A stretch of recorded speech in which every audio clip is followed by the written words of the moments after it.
Hey guys, welcome back to the channel. Today we're continuing on with our review series on electronic drums. The kit I have in front of me is the Alesis Surge Mesh Special Edition. This video is sponsored by Zounds. If you want to learn more about the Alesis Surge Mesh SE, be sure to check the link down in the video description. Now, I never really thought that the Surge Mesh SE was kind of worth covering. The original Surge Mesh didn't impress me. The SE came out and they did make some changes to it, but overall the drum module is pretty much unchanged. There's really nothing too fancy about it.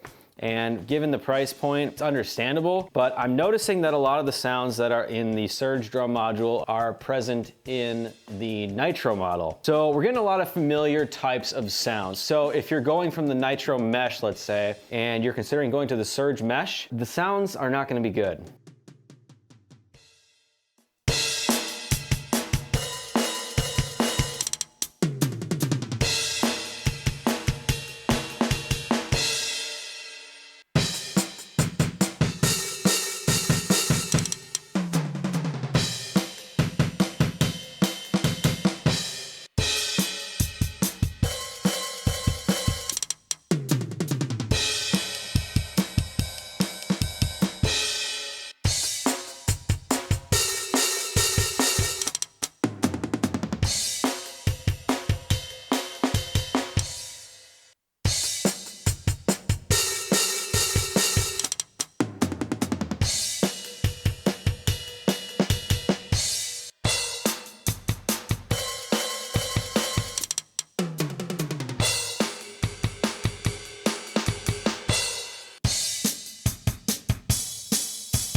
Couple kit demos. We're not gonna go through all of them here. There's other videos on YouTube. You can hear all the different kit presets. I just want to give a quick look at a few of them. But overall, I think the hi-hat is too loud. I think the crash cymbal is too loud. Toms could come up overall and the snare could come up in regard to the mix of these preset kits. Sure, you can go in and change that yourself. Right out of the box, yeah, that could be improved.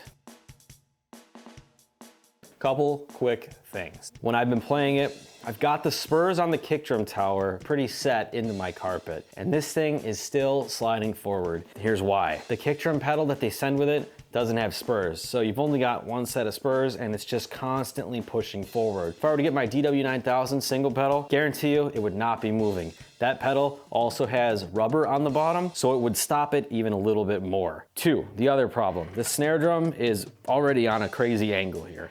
Just from me kind of basically playing stuff.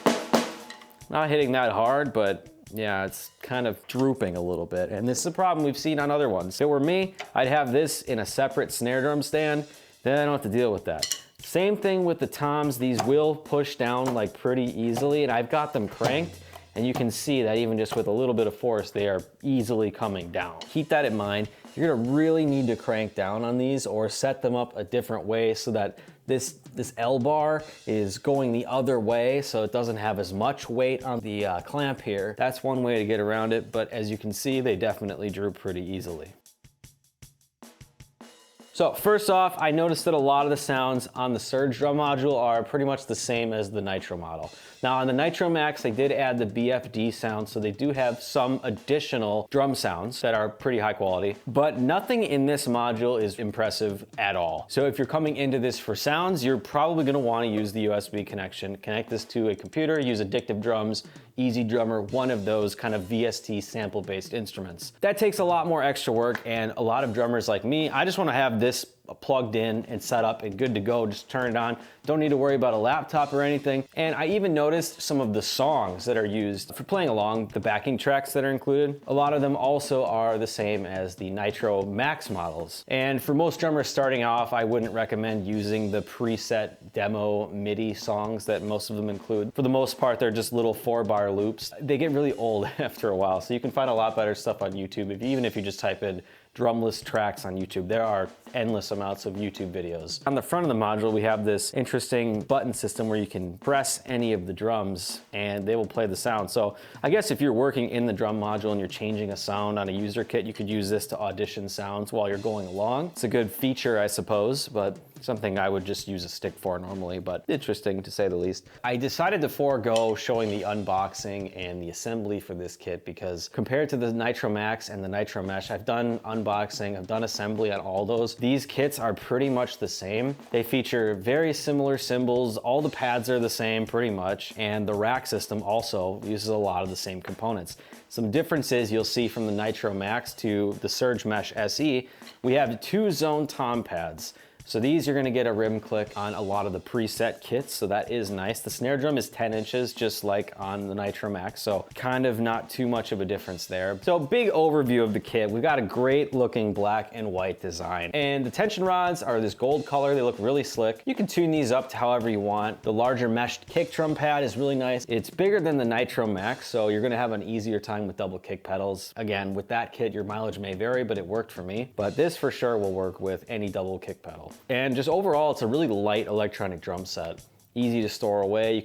You can fold it up, undo the cabling. You can put this in a closet if you need to. Drummers in smaller spaces, definitely recommend. And it's also a quiet kit like most electronic drum sets. And if you play hard, you're still gonna upset some people, if you have thin walls, but it is a better option than playing an acoustic kit, that's for sure. On the downsides, this is a pretty small drum set. Like I'm going from here to here. It's the same complaints I have with the Nitro Mesh. I would suggest this for a very young player. Some people get away with it. They're used to, adjusting their playing a little bit. And, as percussionists, we play a lot of different instruments and they don't always have the typical 5-piece acoustic drum set ergonomics. But for me, I like electronic kits with bigger pads. It's nicer. It's more expensive, obviously. Now, the drum sounds included in the module are pretty terrible, but if you're just using this to practice as a beginner, this is what I always say. It's probably fine if you can deal with that. And if you have a laptop, you can connect this to a USB and bring your own sounds, but that's a whole nother video for how to even begin to do that because there's latency problems sometimes and just getting the software mapped correctly for each kit can sometimes be a problem, but practicing should be fine. And the final downside is that this module doesn't have Bluetooth, so you can't go on Spotify, bring up your favorite songs, connect to the module, and just start playing. You're gonna have to use the auxiliary input, which is on the back here, and come up with some sort of dongle situation because nobody has 3.5mm jacks on their phones anymore. I like the kit, I think it's good. I don't necessarily think it's better or worse than the Nitro MAX. I do love the fact that they have the 2 zone toms. It gives you the rim sound and you can be a lot more expressive with your playing, especially if you like to play a lot of rim sort of stuff.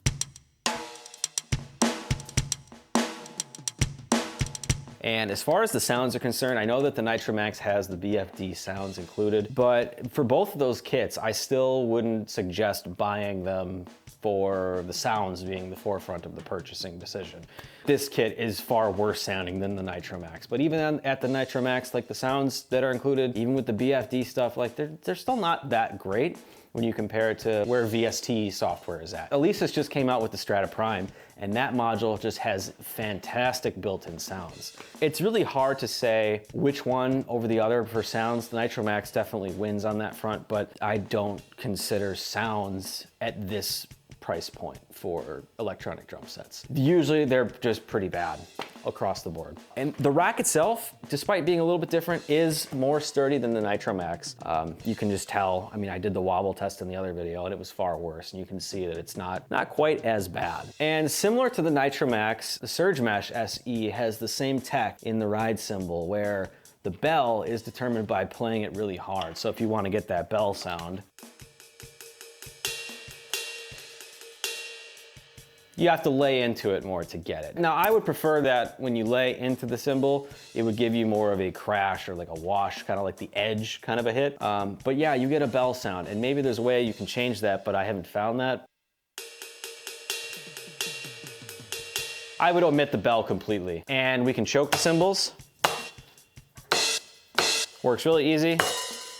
Hi-hat you can't, but you can use the foot for that. Now, I am noticing that it's a lot more responsive to when I'm playing compared to the Nitro MAX. I'm not sure if there's something with the module from before that's, you know, leading to less, I want to say latency, but for some reason it just feels more natural when I play it.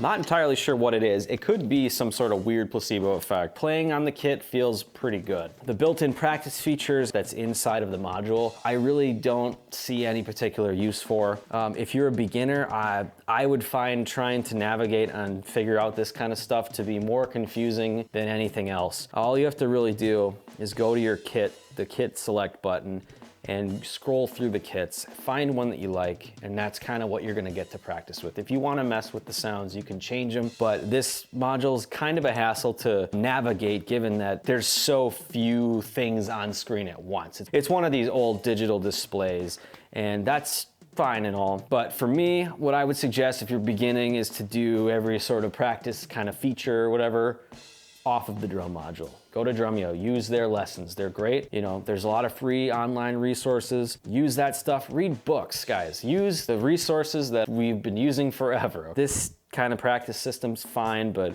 I don't see much value in it. If we want to kind of put these kits, Surge Mesh SE versus the Nitro MAX, we're missing Bluetooth. We do get dual zone toms. The cymbals, pretty much the exact same. The kick pad is bigger, so it can accommodate more double pedals, even though on the Nitro MAX, you can still use a double pedal. It's a smaller pad, so you have to be aware.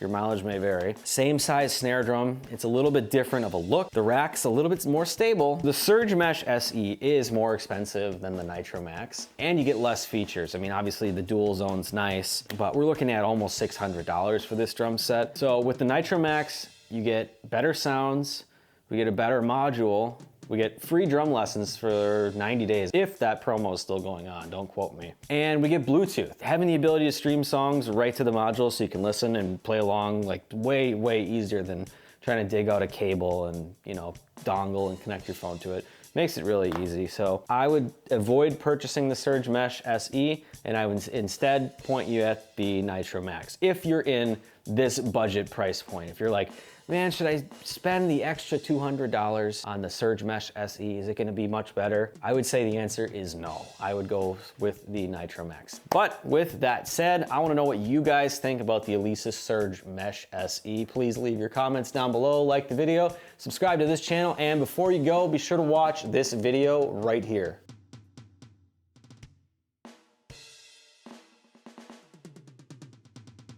All right, see ya.